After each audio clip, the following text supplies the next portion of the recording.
am very excited about today's conspiracy theories because it is about Frozen, and I love Frozen. I saw it the minute it came out in theaters, and I've seen it tons of times since. My little cousins love the movie, and it's just great. But I was surprised to see that there are so many conspiracy theories, and I actually have watched a few of the videos about the theories on YouTube before, but I did find some new ones that I've never heard before, so I hope you guys do enjoy these and take something out of it. They are a little bit crazy as usual, but some of them actually do make sense. How many do we have here? We have quite a lot. 1, 2, 3, 4, 5, 6, 7, 8, 9. There's 9 of them to go through, but they're actually relatively short, so it's not going to be like super long paragraphs I have to go over. So anyways, let's just start. Let's just begin. So the first one is that Rapunzel was at Elsa's coronation because they're actually cousins. Who would have thought? One long-held theory is that Rapunzel is Elsa and Anna's cousin. King Agnar and Queen Iduna sailed to Rapunzel's wedding, but they are lost at sea and possibly wash up on an island in the jungle and produce Tarzan. Out of respect for her deceased aunt and uncle and to honor her cousin, she shows up for the coronation in Arendelle with her new husband Flynn. I think there's actually a screenshot from the Frozen movie showing Rapunzel being in Arendelle. I'm gonna see if I can find that, flash that up on the screen, but it's kind of an interesting Easter egg. I know that in a lot of Disney movies they sort of throw other characters from other movies into it, which makes it super interesting, and it just shows that I think most of these movies take place in the same world. Just speaking on that, actually, the next theory is that Frozen and Tangled take place in the same world, which I totally believe. So the reasoning is that Hans looks a lot like the Stabbington brothers from Tangled. The red hair, the same shaped faces, same style of dress, the mutton chop sideburns, and the fact that Hans has 11 brothers. So these guys could definitely be 2 of his brothers, who knows? And plus, both Hans and the Stabbington brothers were willing to do evil deeds to obtain power. So they're all bad guys, you know what I mean? So they could definitely be brothers of his. Especially if Rapunzel is Elsa and Anna's cousin. There could all be just connections everywhere. Tarzan is the brother of Elsa and Anna. I have heard this one before and it actually does make some sense. Disney Universe fans' theories like to interconnect all the Disney movies together. So like I said, they all sort of exist in the same universe. Many fans speculate the fate of Elsa and Anna's parents, and some believe that the couple might have actually survived their shipwreck. After landing on a deserted island, the couple gave birth to the king of the jungle, Tarzan. And what's crazy is that in 2017, Frozen director Chris Buck confirmed that fan theory. He said during the 4 years it took to make the feature animated film, he constantly thought of what happened to the sisters' parents. In his head, he said, the king and queen were pregnant with Tarzan when they're shipwrecked. They built a treehouse before their untimely end, and the boy was raised by gorillas. Isn't that absolutely crazy, but so awesome at the same time? It's sad though because they still died anyway by that jaguar thing. What's his name again? What's the jaguar's name from Tarzan? I gotta look this up. Jaguar from Tarzan. Why don't I remember? I love Tarzan. Saber. Is that his name? I guess so. That's what seems to be coming up here. Okay, let's move on to the next theory. Elsa is the queen of winter and Anna is the queen of summer. So many fans strongly believe that if Elsa is the queen of all things icy, Anna must be the queen of hot stuff. So like totally opposite ends. Anna is the sunny sister with a playful sense of humor, and Elsa, like winter, is no joke. What does that mean?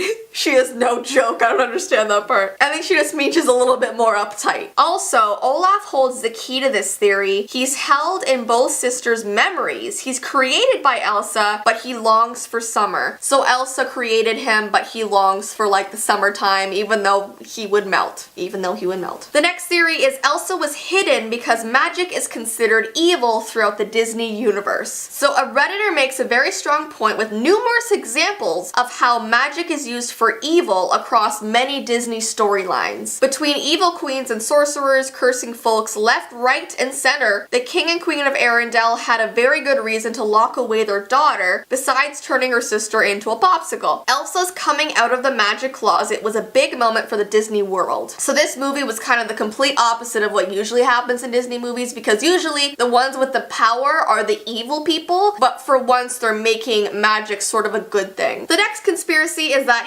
Hans has the same power as Elsa. I think this one is totally out there. I don't believe it, but I'm gonna read it anyway. It says, first off, that explains how he makes a sword appear as he is about to kill Elsa. Hans wants all the power of the kingdom for himself, and with both sisters and heirs gone, he's got a pretty clean shot at the Arendelle throne. He also wears gloves most of the time and takes them off to put out a candle with his fingers. And he's given into the dark side of ice power, making him power mad. I know he's power mad, I know he's an evil dude, but I really do not think he has the same power as Elsa. The next theory is that the king of Arendelle plotted to use Elsa as a weapon. So there is a Redditor that has watched Frozen with his daughter, he says, about 100 times, and he began to realize that King Agnar is a scheming guy who locks Elsa away until her power grows so he can use her as a weapon. The trolls tell him to hide her away, making her insecure, codependent, and lonely. Maybe he was planning to return from his trip and turn Elsa into a monster, and the ship sinking was a blessing. That is so dark. Like, you want to think that Elsa's parents love her very much. I mean, a king does love power, a king does love weapons that would protect a community, so I don't know, maybe he was going to be using Elsa's power to his benefit, who knows. And the last one is that Quasimodo is related to Elsa and Anna. It says, Quasi created the trolls of Arendelle as he created his own gargoyle family. After he leaves the cathedral, he travels to Arendelle. Quasimodo, or an ancestor of his, marries into the Arendelle family. There's a map to the trolls in the royal library. Elsa's magic comes from Quasimodo's time and the stone magic of the trolls. This is where Anna's red hair comes from. I think this one is definitely a stretch, but it was interesting to read.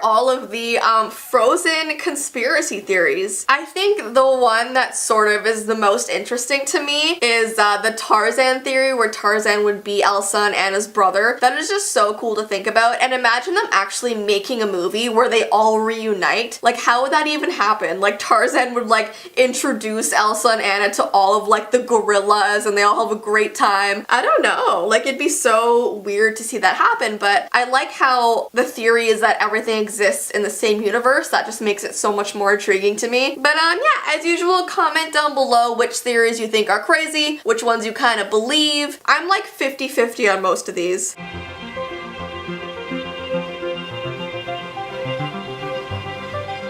And today, we are going to be continuing conspiracy theories. I don't know why my hand is up. It looks like I'm about to pledge something. I also don't know what it is about this top. Whenever I wear it, I feel like I'm from the Victorian era. It's because I got this like strange collar thing. It's like a necklace, a built-in necklace on my shirt. I don't know, but there's beads on it. There's beads around my neck and it's on the shirt, literally. I think it looks kind of cool. I mean, I don't know. I don't know if I'd wear this out in public and be comfortable. Anyways though, today we're gonna be talking about some Toy Story conspiracy theories. I know a lot of you guys love these movies. I do. I know when I was a kid, I watched them like over and over again. The only thing is, I've only seen Toy Story 1 and 2. I've never seen 3. I've never seen 3. I'm gonna pause for a second because you're probably mad at me.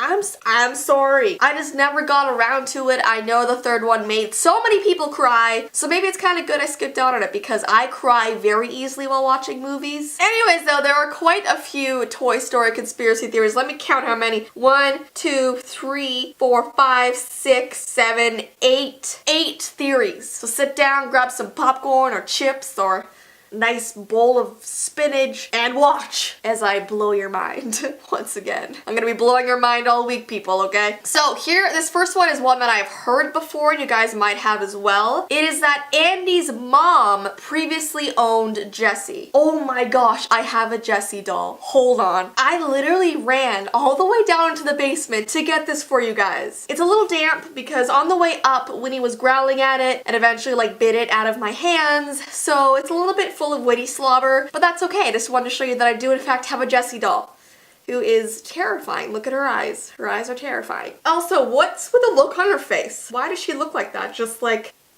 it's terrifying. It's literally terrifying. Like, stop doing that. Anyways, I'll talk to her. I'll just hold on to her while we're talking about this conspiracy theory. So it is that Andy's mom previously owned Jessii here. It claims that Andy's mom is the Emily that Jessii sings about. In Toy Story 2, it is called When She Loved Me. It is such a sad song. Whenever I watched it as a kid, I just like tears would come down my face. It would just trickle down my face. When somebody loved me, everything was beautiful. I can't even look at her. She's so scary. So basically, Andy's mom is never given a name in the film. We never know what her actual name is. So there's a good possibility that maybe her name is Emily. And Andy owns a cowboy hat, but it is much more similar to Jessie's hat than Woody's. It is also extremely similar to a hat that can be seen on Emily's bed in the flashback. So it's very possible that the hat could have been passed down throughout the family. So it was Andy's mom's hat, then it was Andy's hat. She used to have a hat, and when I was a kid, I took it off because it was only held on by like 2 pieces of fabric. So I like tore the hat from her head and like threw it out the window. It was gone, and that's probably why she haunts me. Anyways though, Emily's face is never shown when Jessii is singing about her, but she does have very similar hair to Andy's mom. So who knows? Andy's mom could have previously owned Jessii, and now we're gonna talk about the next conspiracy. The next theory is that Andy's parents are going through a divorce. So Andy's father is never mentioned or even seen in any of the Toy Story movies. Not only is he not around, but it's like he seems to have disappeared without a trace. In Andy's house, there are photographs of their family on the wall, but it's only Andy's mom, Andy, and Molly, who is Andy's little sister. So we never actually see a picture of Andy's dad on the wall anywhere in the house. And their mom also never wears a wedding ring. And also in Toy Story, Molly is only 1 year old. So whatever happened between Andy's mom and his dad must have happened literally very shortly before the films were made. And in the movie we see that they're moving to a smaller house, which happens often in a divorced family. They kind of downsize, so who knows? The second theory kind of goes along with that, and it's that Andy's father actually died. One user believes, and I'm gonna read this quote off my computer, that Andy's dad was a cop who was killed in the line of duty because not only is Andy attached to 2 male toys, but they both represent some form of law enforcement. Because like what? Buzz Lightyear's like the protector of space, and then obviously Woody is like a sheriff cowboy. You know, they're both sort of like fighter toy guys. And what's interesting is that the Pixar story supervisor by the name of Matthew Lunn has responded to the question of Andy's father. So every once in a while when the people who made these movies hear about these crazy conspiracies, they comment on them and say whether they are true or not. So this guy commented and said, if there was a dad in Toy Story, the boy would not have had such a need for a doll who represents a kind of authority figure like Buzz. Meaning, there is no dad in Toy Story, so he probably died then, because there could have been a dad, and even if they were divorced, he would still be in Andy's life probably, so he might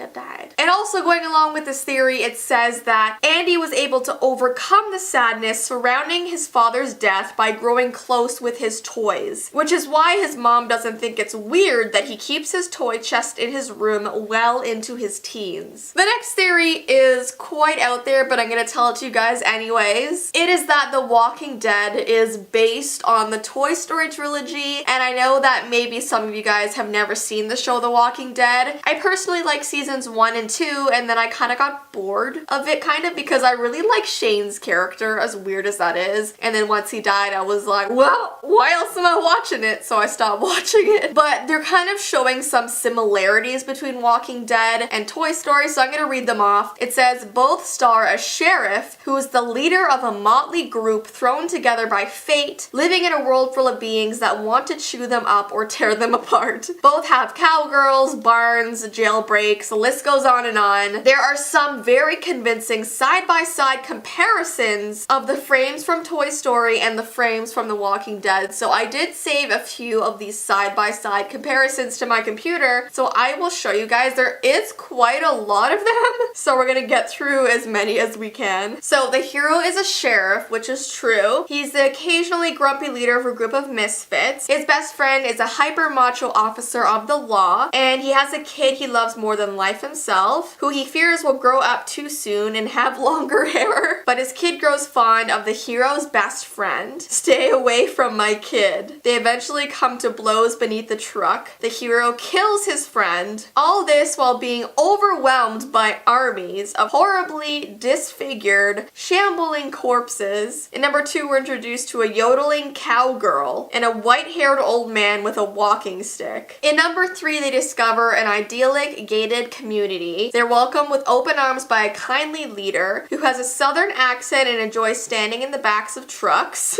The community appears to offer safety and all the comforts of home, but it's not all as it seems. What seemed like a perfect new home is more like a prison. The leader is really a psychopath driven mad by the loss of his little girl. I mean, it goes on and on and on and shows all the similarities, which is somewhat true, but I think it's a bit of a stretch. Like, I think they're really reaching to make this comparison seem legit. I don't know. I consider them two very different shows and movies. The next theory is that Sid became a garbage man to save the toys. So the super angry toy destroyer from the first film grew up to be a garbage man so he could rescue broken toys from the trash in order to fix them. So basically he realized that they were actually alive and then felt super guilty and wanted to make up for it when he got older. So someone on Reddit said he's trying to save the toys. He picked the one kind of job where you can rescue those things. So he's kind of like trying to turn his ways around, because when he was a kid he like tore off their arms and legs and put other toys together and like made this mishmash of toys and basically tortured them, because as you can tell in the movies, the toys were alive. So once he realizes that, he wants to change his ways and become a better man. The next theory is that Woody would have been Lotso if he didn't have Andy. I don't know if I'm pronouncing this guy's name right. Lotso. I have not seen the third movie. I've only read this theory, which seems pretty legit. So Lotso is a malevolent toy who only turned evil after being lost and discovering that his kid Daisy had replaced him. This is pretty much exactly what happens to Woody in Toy Story, but instead of turning to the dark side, he decided that it would be better to live in harmony with Buzz. So like, can you imagine if Woody actually became the villain of this series? I feel like that would just be so weird. But it's so true that Lotso and Woody kind of had similar things happen to them. The difference is Lotso decided to be bad and Woody decided to embrace it and just stay good, you know? And this next theory kind of goes along with this one, where Toy Story is about nature versus nurture. So even though each toy comes from essentially the same factories, how they act depends on who they receive as an owner. So if they have a really horrible owner that maybe treats them badly, the toy's gonna turn out to be bad as well. But if they're loved and cared for, the toy is going to be nicer and more like their owner. You know what I mean? It's like a nature versus nurture thing. And this happens with a lot of things in life, like the way you're raised sort of determines who you are as a person when you're older. And then the very last theory, the toys don't actually come to life until they're picked up by a child. So until they're actually like touched by a child, it's kind of like the power that makes them come to life. So one of the reasons that the toys we see still in their packaging don't come to life is that they haven't had an owner yet. Thus, they haven't been imbued with life or a personality. I don't know if I've ever used the word imbued, but that's what it said in the sentence and my research, imbued. It's a very interesting word. Anyways though, those are all of the Toy Story conspiracies that we're going to be talking about today. As usual, comment down below below which ones seem like they could be kind of true and which ones seem absolutely ridiculous, which I know a lot of these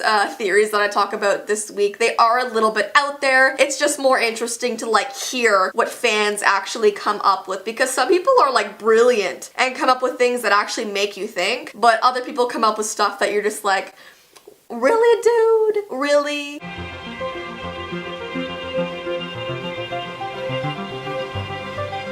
Welcome back to Conspiracy Theory Week. What was this? Today we're going to be talking about some SpongeBob conspiracy theories, and there's actually more than I thought there would be. And I don't know about you guys, but when I was a kid, watching SpongeBob was like the best thing ever. It was one of my favorite shows, and for some reason it's really hard to get me to actually laugh out loud while watching something, and SpongeBob was like the only thing that would make Mandy and I actually burst out laughing like in tears, because we just found SpongeBob to just be so funny, and we had the SpongeBob CD as kids and we knew all of the songs on it, and it's just like, it was the best thing ever. So that is why I really wanted to do SpongeBob conspiracy theories today, because it resonates with me, okay? It resonates. And also, when I was a kid, I just wanted to know what the heck was in the Krabby Patty, and there's actually some conspiracy theories about what is truly inside of it, and it's gonna scare you. So that is the first conspiracy theory we're gonna start with, because I feel like it's all on your minds, you know? So there are 3 popular conspiracy theories about what is in this Krabby Patty.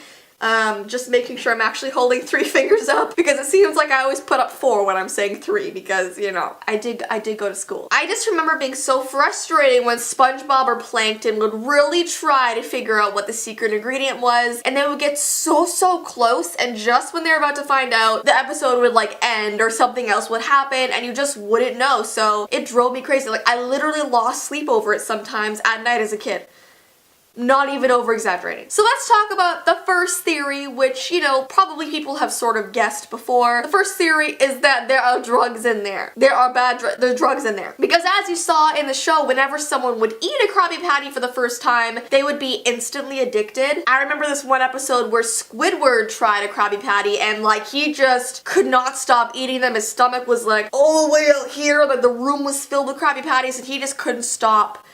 He couldn't stop. And that is what happens when people get addicted to drugs. Like, they don't start eating Krabby Patties. I mean, like, when you're addicted, you can't stop having what you're addicted to, you know what I mean? And that would also make sense why they would keep the ingredients so secret, because obviously it's a crime. If anyone found out, Mr. Krabs would go to jail, you know, the whole thing would be bad. So they gotta keep it under wraps, you know? The second theory is actually very disturbing. When I read it, I had to like sit back for a second and be like, what? So let's start with this. When a whale dies, its carcass can fuel an entire ecosystem for a very long period of time. And we all know it's weird that Mr. Krabs has a whale for a daughter, but there is never a mention of Pearl's mother or how she came under the guardianship of Krabs. So the theory is, it's so gross. Are you sure you want to hear this? If you don't want to hear this, pause now. Go do something else. The theory is that Mr. Krabs stumbled upon the carcass of Pearl's mother. So he stumbled across this huge whale carcass and built his restaurant around it. He also came upon an infant Pearl and adopted her as his own, perhaps for malicious intent. But basically, he has been profiting off the sale of whale meat that is, you know, in his Krabby Patties, because it seems like the entire ocean loves when a whale dies, because whale meat is so yummy. So Mr. Krabs thought, why not put that whale meat in a burger? You know, that was his great idea. And he also has a plan for when Pearl's mother's whale meat runs out. It's a very disturbing plan. But basically, once his daughter is fully grown, she's gonna go off to college. Everyone's gonna think she went off to college, but Mr. Krabs is just gonna use her as whale meat. Can I talk about this on my channel? So yeah, she's gonna be cooked, served up. It's gonna be a Pearl burger. Oh man, oh man. But yeah, who knows? Mr. Krabs could have been doing this for generations, and that would make him a very bad man. And the third Then I almost put my fourth finger up. The third theory is that there are actually crabs in the Krabby Patty. Do you ever wonder why Mr. Krabs is like the only crab you actually see in the show? Supposedly it's because he caught all of the other ones to make his Krabby Patties. Yes, they are literally a Krabby Patty because of the ingredients he uses. It's also why he named his restaurant the Krusty Krab. It's a little bit messed up that he wants to put his own kind into a burger, you know, it's basically cannibalism. But it seems like he would do just about anything to make some money. You know how obsessed Mr. Krabs is with his money. So if he knows that these burgers are a hit and he's making money, he's not gonna care which crabs he takes. He's gonna take Auntie Vicky and put her in a burger and not even think twice about it. Maybe Uncle Sam, maybe Cousin Rhonda. I mean, they don't know what's coming for them. But yeah, he's pretty good at covering it all up because obviously no one has found out yet until the fish actually realize that there's no crabs around. Like, won't they start wondering, like, wait a second, I haven't seen a crab in like 5 years. Also, his restaurant is literally a crab trap. So take that in. So let's move on to the second theory, which, you know, we're not talking about Krabby Patties anymore. We have moved on. It is that SpongeBob is based on the 7 deadly sins. So let's start with the sin pride, which is supposed to be Sandy. Pride is a deep satisfaction derived from one's own achievements. Sandy is deeply proud of her home country, her athletic abilities, and her career as a scientist. Then we have greed, which would obviously be Mr. Krabs. Greed is the selfish desire for something, especially wealth or power. Krabs fits this sin perfectly since he is obsessed with collecting money just so he can have riches for himself. Then we have lust, which is Pearl. Pearl is depicted as boy crazy and obsessed with male fish. And then there's envy, which is Plankton. He always wants to have what Mr. Krabs has. I literally just bit my lip out. Envy is a desire. Plankton is deeply envious of the success that his rival Mr. Krabs has achieved. Then we have gluttony, which I always feel like I'm saying wrong. Gluttony? Apparently this one is Mrs. Puff, and I kind of feel bad for this one because, I don't know, the things it says gluttony is the overindulgence of food. Mrs. Puff is shown to adore food from chocolate cake to pizza. You know, it's why she's a puffer fish. She puffs up.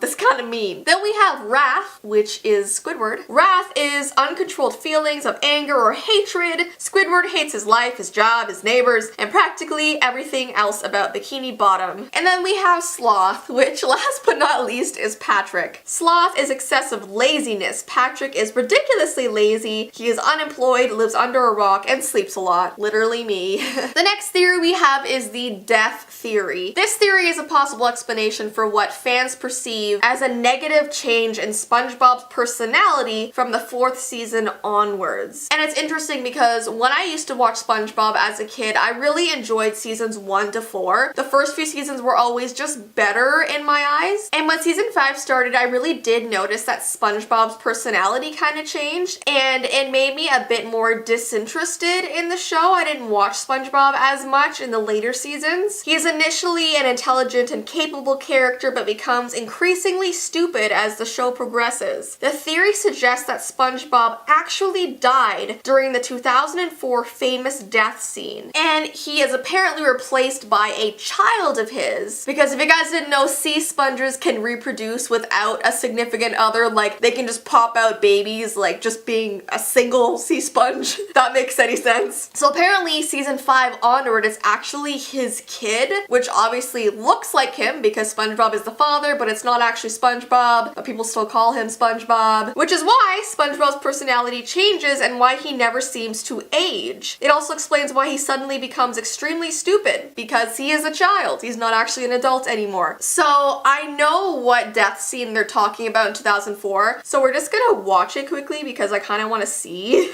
But if this is Shell City, then where's the crown? Oh my gosh, I loved this movie. Neptune's crown. This is Shell City. We did I like cried during this. You have no idea. I guess we did. We did all right for a couple of goofballs. It's so sad. I'm gonna cry as an adult. I'm a goofy goober, yeah.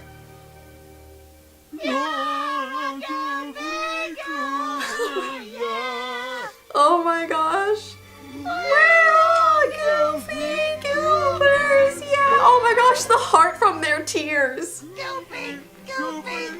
Goofy! Goofy! So this is apparently SpongeBob's death, and he never comes back from that, apparently, according to this theory, which is really, really depressing. Alright, so we have one more theory here, and that is that the Krusty Krab has a ghost crew. So we never see anyone else working at the Krusty Krab when SpongeBob, Squidward, or Mr. Krabs aren't there, even though the Krusty Krab is clearly open most of the time. So who cooks the Krabby Patties when SpongeBob isn't there? Ghosts, apparently. We already know that ghosts exist in the SpongeBob universe, so it stands to reason that ghosts of former fry cooks pick up shifts at the Krusty Krab every now and then. Which, I mean, it could totally make sense, because a lot of the time in a lot of episodes, the workers at the Krusty Krab, aka SpongeBob, Squidward, and what's his name? Crab guy? Mr. Krabs, in like 80% of episodes aren't at the Krusty Krab, so like how is his restaurant running? So who knows? The ghosts could just be doing it. Anyways, those are all the theories that we're going to be talking about today. As usual, comment down below the theories that you think are the most believable and the ones that are the most insane, which I feel like most of these fan theories are just gonna be totally out there, but they're still like interesting to listen to. And no matter what I just read, SpongeBob will still always be like my favorite childhood TV show.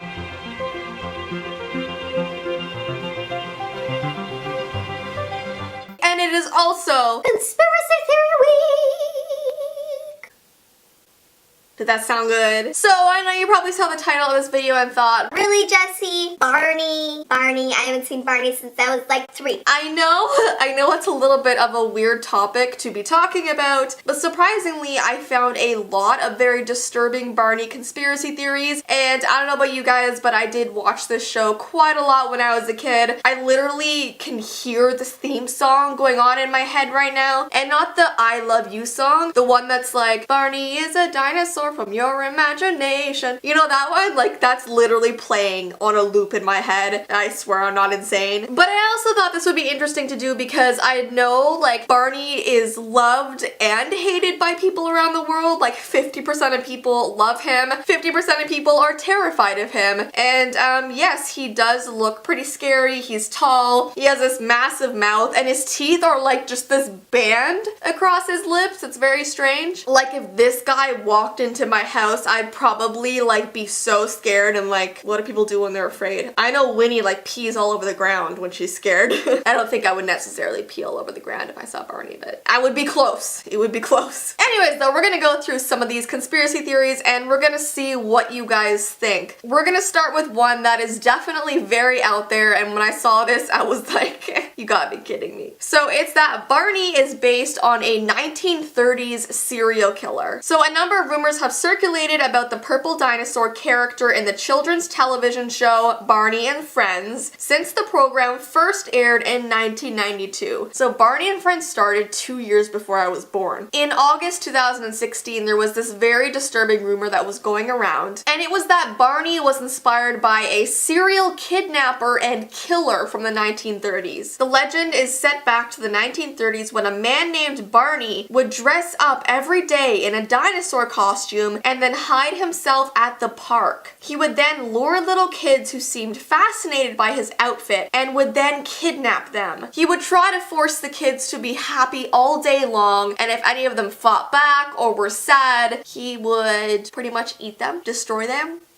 You know where I'm going with that? But if you actually search this rumor online, there is no historical evidence of any serial killer that did this type of thing in the 1930s, so it is probably just a crazy rumor that someone online made up. The real reason Barney was made into a show is because Cheryl Leach, a former inner city elementary school teacher and marketing executive, recognized a void in the market for video programming directed at preschoolers. And there's a quote from her here that says, "My idea was that generally preschoolers go to sleep with a snuggly like teddy bear, and I thought, wouldn't it be neat if the thing I love so much would come to life and interact with me?" So this show was not based on a 1930s serial killer, but instead it was created because there wasn't a lot of preschool programming around at the time. There was not a lot of TV shows that kids that age could watch. And because a lot of people know that kids do go to bed with some sort of stuffed animal, that's why they decided to make make this little dinosaur plushie sort of become Barney and come to life, you know what I mean? It's like every kid's dream, even though to me that's like every kid's nightmare. The next theory is that Barney secretly swears in his songs. So if you look online and on YouTube, you will find that there are many people who have taken clips from the show and are claiming they caught Barney quickly swearing or like mumbling a swear word under his breath. And I watched a bunch of these videos where people are claiming he swore, and honestly I can't hear it. Like they'll slow it down and like make it louder, and it just sounds like Barney is just sort of mumbling and not really saying a word at all. So I think people are really stretching on this one. I personally don't think they would air an episode where Barney was like using curse words, considering it is a preschool show. I also think it's possible that the people who put these online sort of edited the videos to make it sound like he did, but he actually didn't. I mean, there's so much technology out there nowadays that anyone could like fake something in a video. The next theory is so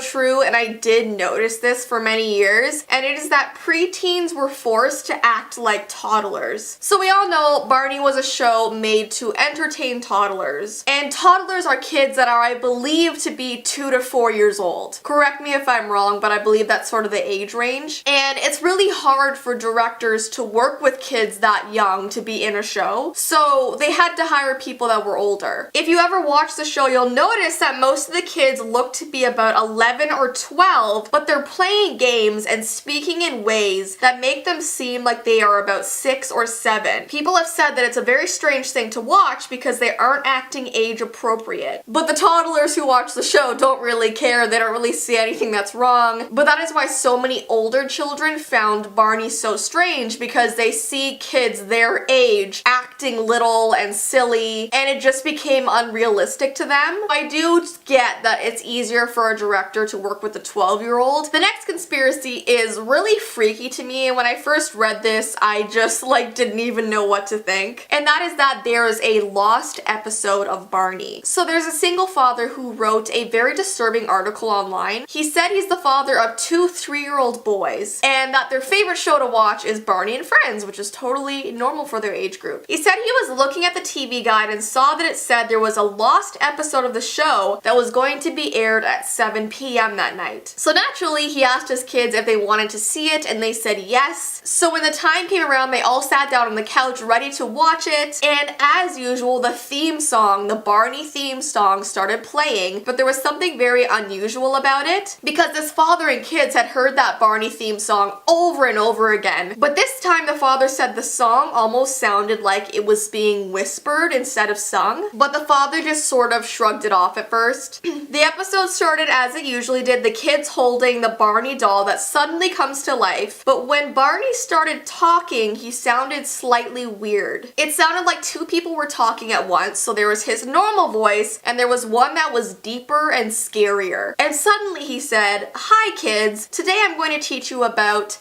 death." One of the kids asked, Barney, but what is death? and then Barney chuckled and said, "This is," with his face suddenly turning angry, his teeth growing long, and he eats the child. He then proceeds to chase the other children around, eating them until the episode was over. To end it, he sang the I Love You song as if nothing had happened. I obviously don't believe this one, really. I think it sounds more like a creepypasta, but it was definitely disturbing to think about, and I know with a lot of shows, there are claims to be like lost episodes where the characters in the show act very abnormal and do scary things. So if there actually is a lost episode of Barney that's like this, I never want to see it. No thank you.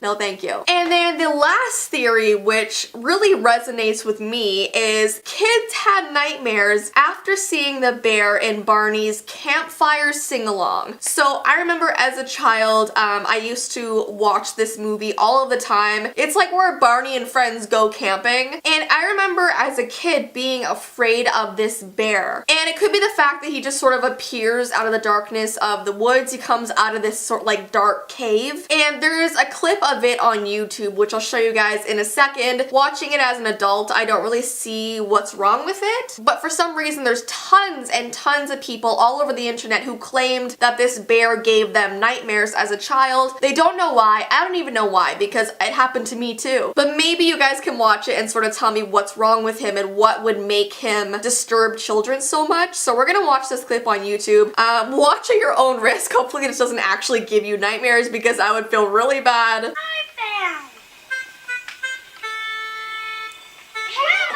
It's actually scary to me that this person's just like recording their TV. Bear lives in there? Maybe. Oh, look at Barney. He's like so freaky. Let's check it out. Oh, wait. First you'll need your Barney beavers. These kids are so brave. They're just like, let's go in the cave and find the bear. It's fine.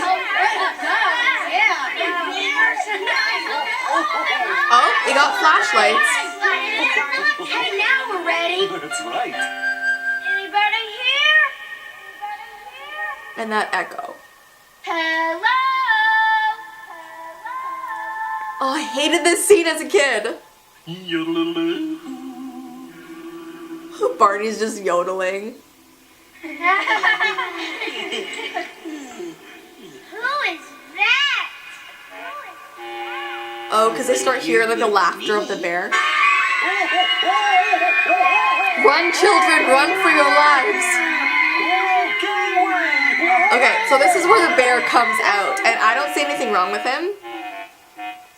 But kids just did not like him.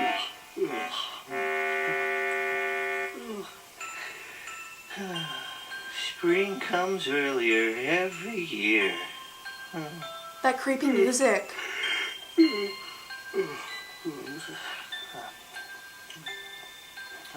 I don't like that music. Yeah, because I mean, the bear seems like harmless and innocent, but he creeped up in children's dreams. I don't know. Anyways, though, that is all of the Barney conspiracy theories that we're going to talk about today. As usual, comment down below the ones you kind of believe and which ones you think are totally out there. I feel like I need to burp.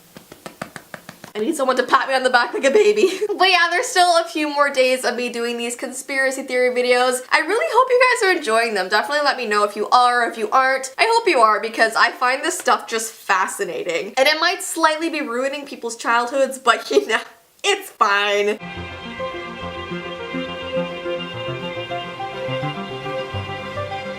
So this video has been highly requested. Not the Disney Channel thing in specific, but you guys have requested for me to do conspiracy theory videos for such a long time. And I'm so interested in stuff like this. Like, I watch Shane Dawson's videos. He does some really creepy conspiracies and I love to watch them. Shout out to Shane if you ever want to, you know, collab or anything. No, I feel like no one knows me. I feel like all the big YouTubers have no idea who Jessii Vee is. So if you guys want to let them know, just, you know, that'd be cool. Anyways, though, I was doing a lot of research on like different conspiracy theories that I can talk about, and most of the ones I've found, everyone's just, they've talked about it before. And I don't know if you guys want to hear things you've already heard before. And then I stumbled across Disney Channel conspiracy theories, and I'm sure YouTubers have talked about this before, but I had actually never watched a Disney Channel conspiracy video before, so I thought, why not do this? And plus, I do have a younger audience, so I feel like you guys will remember these shows or maybe still watch them. Actually, I feel like all of these shows I'm going to talk about aren't airing anymore. They probably aren't. But anyways, here's the thing with these theories. None of these theories are mine. Let's just start with that. And secondly, they are fan theories and they're pretty out there.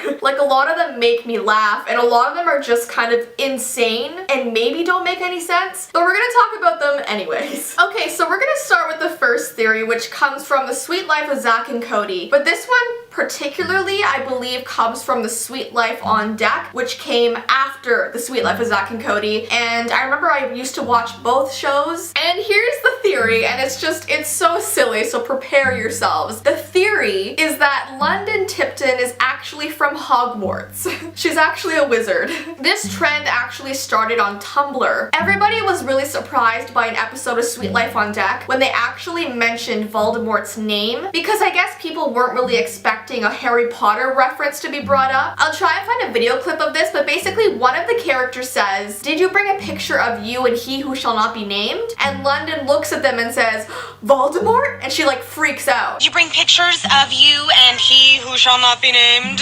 Voldemort? So because of that one silly scene, people believe that she actually came from Hogwarts, and there's kind of some meaning behind this. They say that this is kind of the reason why London is so ditzy and non-understanding of simple muggle objects. It wasn't because she was actually stupid, it was because she was actually a witch. So she was kind of just brought into this muggle world and didn't really know what was going on. So she came across as this really silly character when really she was just getting used to this whole new world. And that was also the reason why her parents weren't around, because they were wizards and probably very busy with their jobs at the ministry. Now, do I believe this conspiracy? Because I feel like after I tell you guys a conspiracy, I should say if I believe it or not. No.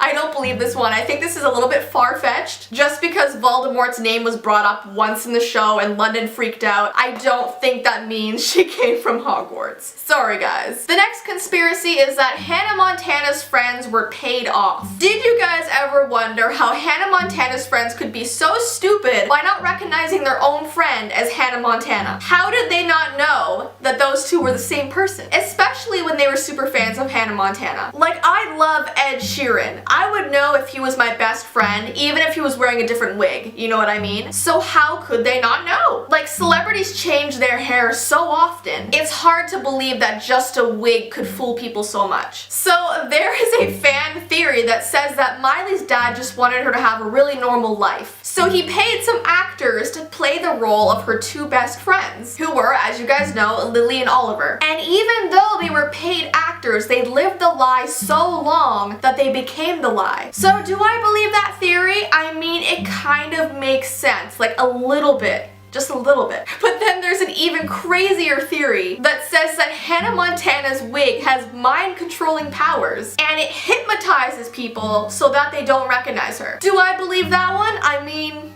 it could be possible. I'm just kidding. The next conspiracy theory I'm sure you guys have heard of before, because I definitely have, but it is that Lizzie McGuire is actually schizophrenic. So there's a theory on Reddit that goes into the deep world of Lizzie McGuire, claiming that the whole show is based off a middle school girl who is starting to show signs of schizophrenia. And these symptoms are present in the way that she can see and hear things that nobody else can, like her beloved alter ego, like you guys have seen, that little like cartoon Lizzie McGuire that follows her around. Usually this cartoon Lizzie comes out when she feels stuck in a situation, or she wants to say something that she can't actually say in real life. The little cartoon Lizzie basically comes out when she's stressed, because in actuality, schizophrenic responses become heightened when people feel like they're in really stressful situations. And then this theory goes even deeper and claims that her best friend Miranda isn't even real either. She is also just a figment of Lizzie's imagination. By the end of Lizzie's middle school, this user on Reddit claims that Lizzie started to take her medication, so Miranda disappeared and the little cartoon Lizzie disappeared, and that's why they're kind of no longer there. Because if you noticed, like if they were there in the show and then suddenly when the movies came out, they were gone. So then you're probably wondering, well, what happened to Lizzie in these movies? Like, does this theory still apply? Well, here's the continuation. So because Lizzie's parents thought that she was finally mentally sound, she's dealing with her schizophrenia, she is okay to go to Rome. So they let her go to Rome thinking, oh, she's cool, her mind is all good now. Well, when she got to Rome, her mental stability kind of went downhill again, and she actually believed that the Italian pop star named Paolo was talking to her. She hallucinated that she was there during the International Music Awards, and she hallucinated that she was singing that song on stage. Now, I actually remember loving this song as a child, but I can't remember how it goes, so I'm gonna go on YouTube right now and just see, because like I'm really curious. Lizzie McGuire Rome song? I don't know what to put in there. Oh, What Dreams Are Made Of. Oh my gosh, I remember this. Anyways, that's a good song.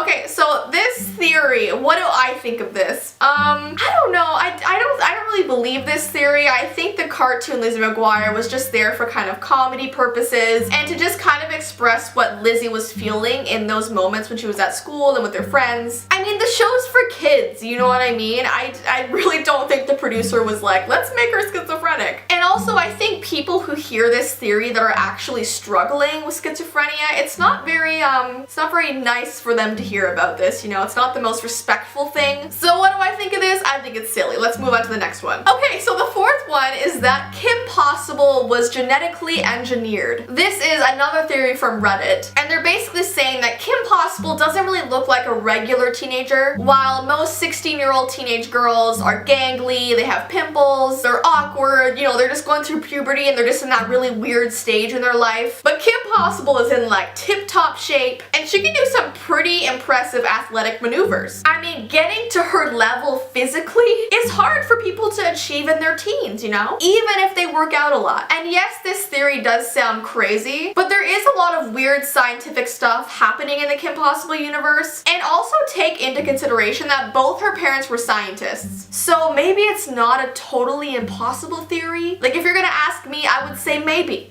Maybe. The next theory is that Candace from Phineas and Ferb made everything up. And I think I've actually heard this theory somewhere before. It's a very sad one, that's for sure. So basically, most of the show Phineas and Ferb consists of Candace, their sister, freaking out and obsessing over the stuff that her brothers Phineas and Ferb do. She tries so hard to get them in trouble with their mom. But what if none of that was real? What if Candace was just making all of this crazy stuff up? The theory is that Candace was traumatized by the death of Phineas after he died by a punch from a bully. So she went crazy and started pretending that Phineas was still alive and going on adventures with Ferb. And this explains why her mom never actually saw Phineas and Ferb doing all of these crazy things, because they never actually were. It was all in her mind. And the more Candace was told that she was hallucinating, the more frantic she became. So like, I don't know. I don't really believe this theory because I mean, it's just a kid show. They're not actually gonna delve that deep into, you know, death and everything, right? Like, that's so depressing. So for this one, I'm gonna say no. I don't believe that's what's going on here. The next theory, however, is a possible one. It is from the same show, and it is that, let me just try and get his name right, Dr. Doofenshmirtz. Is that how you say his name? I never really watched the show. That he is actually Phineas's father. So a Reddit user claims that there was a lot of evidence for this. For starters, and I mean, this one makes sense, both of their heads are very similarly shaped. Like, they really are if you look at a picture of both of them. Secondly, this can explain why Phineas is so smart. And I mean, yes, Dr. Doofenshmirtz, or whatever his name is kind of a goof. He's kind of silly, but he's also an evil genius, so there's that. Doofenshmirtz also has a thing for Phineas's mom,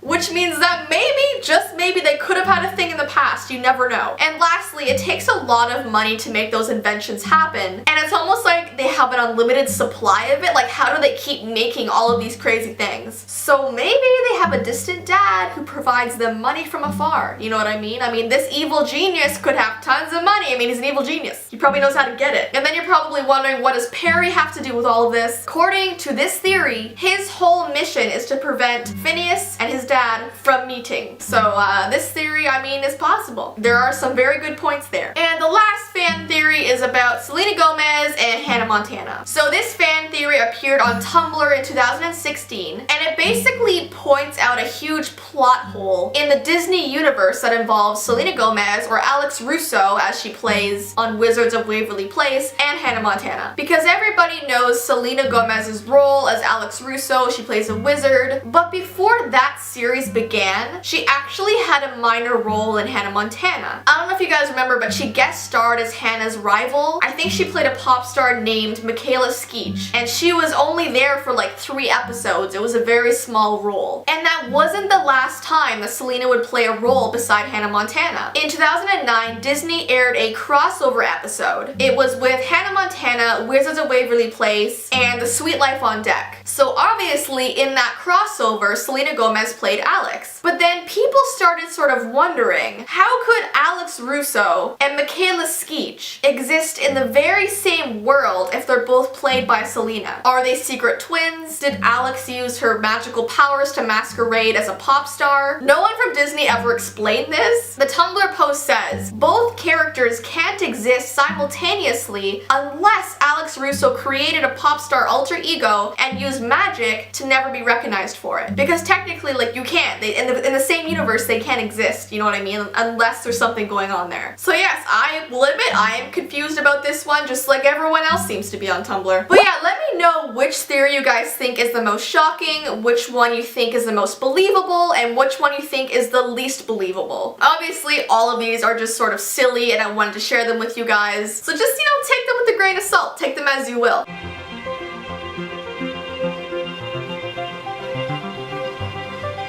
And today we're going to be talking about one of my favorite movies. I think this is definitely in my top 5 favorite Disney movies. I feel like it is for everyone though. Like, who doesn't like Lion King? If you don't, I think of you differently now. I'm just kidding. Like, obviously everyone has different opinions on stuff, but I feel like Lion King is definitely one of those loved Disney movies. I'm freaked out because the chair in my office is suddenly like lopsided and it wasn't before. Like, the legs of the chair are suddenly going this way instead of straight down, and like 2 seconds ago it wasn't. So I think the ghost just sat on my chair and is breaking it. But we'll just ignore it, it's fine. Anyways though, I do know that my sister is like obsessed with this movie, so hopefully if she's watching this doesn't like ruin it for her, because I'd probably feel very bad about that, so sorry. But let's just get straight into it. We only have a few more days of Conspiracy Theory Week. Which video are we on? I think we're on number 5. So there's 2 more videos after this one, and yeah, I think you guys will love them. So let's get into these theories right now. The first one is that Mufasa controls the weather. And when I first saw this headline, I was like, what? No, that's crazy. But when I actually read about the reasoning behind it, it makes so much sense. Like, prepare yourselves to be shook. Your chair might actually shake, or whatever you're sitting on right now. And if you're standing, the floor might just crumble beneath you. So this conspiracy theory has to do with the drought in the movie. So we all know the sad thing that happens. Scar kills his brother Mufasa, who is the king of Pride Rock. And this event forces Simba to exile himself from Pride Rock, leaving Scar as the only heir to his brother's throne. Hence King Star. King Star? Oh my gosh, let me refocus my brain. Earth to Jess. Hence King Scar ruling over Pride Rock. King Star. So a theory goes that Mufasa, upon his death, becomes like a demigod. So he's acquired supernatural powers that makes him control the clouds, you know, the weather, just like Storm from X-Men. And the scene where he appears before Simba is more than enough proof of Mufasa's supernatural powers. Just look at how he shifted those clouds to form an image of himself. So why does this matter, you ask? Well, while Simba was off with Timon and Pumbaa, we can see the destruction that's happening over at Pride Rock when Scar is in charge. There's a drought, everyone's unhappy, it's not really going well over there. And apparently this drought was not a coincidence, it was caused by Mufasa, because he's controlling the weather from heaven. It's almost like a way of getting back at his brother for killing him. So when Scar took over Pride Rock, Mufasa was like, no, it's not gonna be a happy ending for you, and then created the drought. He also wanted to cause serious friction between the lions and Scar. The Mufasa drought also forces Nala to search for food outside of Pride Rock, where she stumbles upon grown-up Simba, and then because of this, Simba goes and returns to Pride Rock. Because he wants to take back what is rightfully his. So they both begin to fight, and it's at this moment that we see Mufasa's drought plan pay off. The lions are fed up with their leader's total mishandling of the drought and revolt against Scar and fight alongside Simba. It's only after Simba feeds Scar to the hyenas that we finally see rain descend upon Pride Rock. And guess what? It's raining because Mufasa is finally happy to see his son ruling over Pride Rock. It's the end result that he wanted, so he has provided the rain and has made everything better.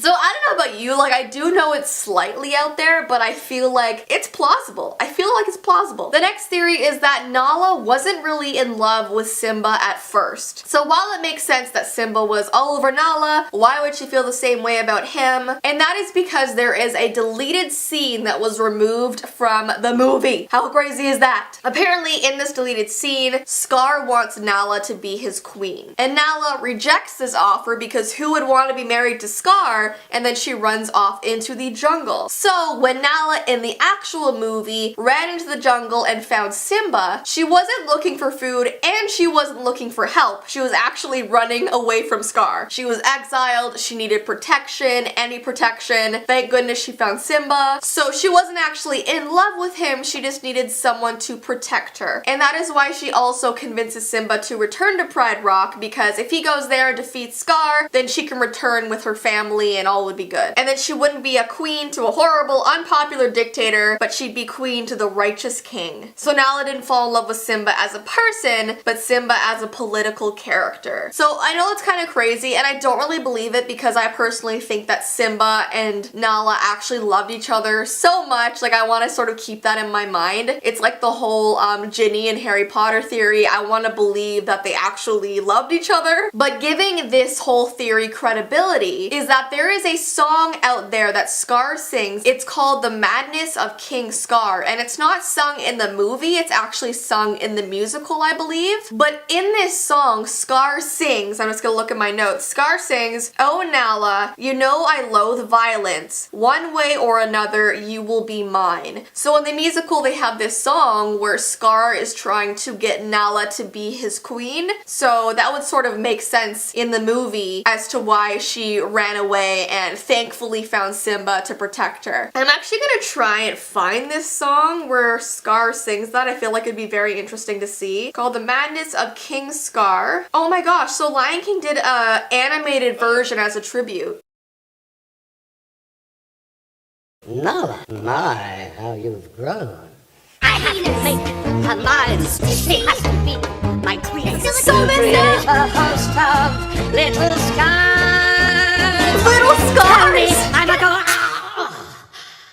Yeah, smack him. Nala.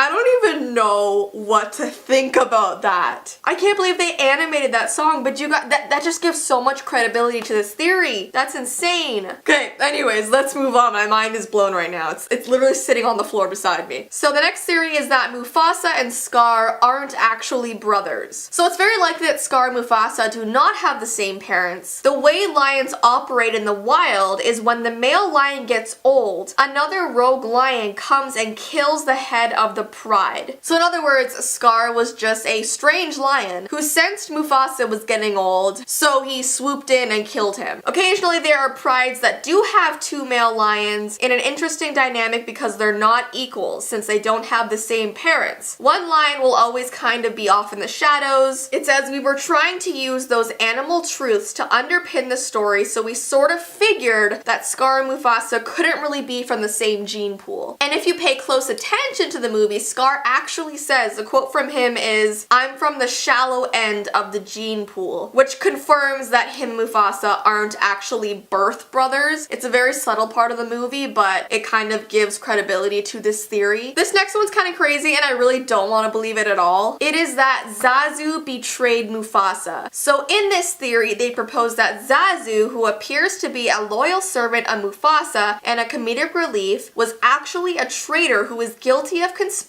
with Scar to kill both Simba and Mufasa. According to fans, Zazu was sick of being humiliated by the powers that be, which ultimately influenced his decision to collude with Scar to take down Mufasa and in turn Simba's legacy. Considering Zazu's position and power proximity to the king Mufasa at the beginning of the story, you can almost kind of feel bad for the way he was treated in the movie. Like, he was very fed up with the lack of respect that he got from Simba, because if you watch the movie, Simba Simba never listens to Zazu like at all. And not only does Mufasa allow this behavior from Simba towards Zazu, but he partakes in it by using Zazu as a prop in Simba's pouncing lessons when all Zazu was trying to do was inform him of the situation in the kingdom. And there's tons of quotes from the movie where Zazu's talking to Simba, kind of making it sound like he doesn't like him very much. Like he says, "You're shaping up to be a pretty pathetic king with an attitude like that." He also says, "If this is where the monarchy is headed, count me out. Out of service, out of Africa, I wouldn't hang about. This child is getting wildly out of wing." Kind of showing that he really does not want Simba to rule. And not only this, but Zazu is worried about his own future. Simba declares that when he's king, he will fire Zazu both directly and in his song. So the two really don't have a great relationship at all. And although this wasn't presented on screen, Scar could have told Zazu the plan to get rid of Simba during their antagonistic confrontation in Scar's lair. It wasn't until Zazu became fed up with Simba that he decided to act on it. So